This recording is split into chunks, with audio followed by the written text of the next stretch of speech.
దక్షిణ కోస్తా సీమ మీదుగా నైరుతి బంగాళాఖాతం, ఆగ్నేయ బంగాళాఖాతంలో ఏర్పడిన ఉపరితల ఆవర్తనం ప్రస్తుతం పశ్చిమ మధ్య బంగాళాఖాతంలో కొనసాగుతోంది.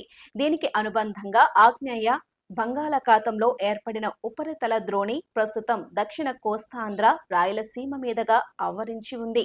దీని ప్రభావంతో నేడు, రేపు రాష్ట్రంలో అక్కడక్క తేలికపాటి నుంచి ఒక మోస్తారు వర్షాలు పడే అవకాశం ఉంది. దక్షిణ కోస్తా, రాయలసీమ జిల్లాలో 1-2 చోట్ల భారీ వర్షాలు, కోస్తాంధ్ర జిల్లాలో గంటకు 50 నుంచి 60 కిలోమీటర్ల వేగంతో ఈదురుగాలులు వీస్తాయి. మరోవైపు కొన్ని ప్రాంతాలలో పగటి ఉష్ణోగ్రతలు 40 డిగ్రీలు దాటే సూచనలు ఉన్నాయి. భూమిపై ఇప్పటి వరకు వర్షం కురువని గ్రామం ఒకటుందనే విషయం చాలా మందికి తెలియదు. యోమన్లోని ఆల్ హుతైబాలో ఇప్పటి వరకు వర్షం కురవలేదు. ఇది సనాకు పశ్చిమాన 3200 మీటర్ల ఎత్తులో ఉన్న కొండపై ఉంది. మేఘాల కంటే ఎత్తులో ఉండటం వల్ల ఈ ప్రాంతంలో వర్షాలు కురవడం లేదని నిపుణులు చెబుతున్నారు.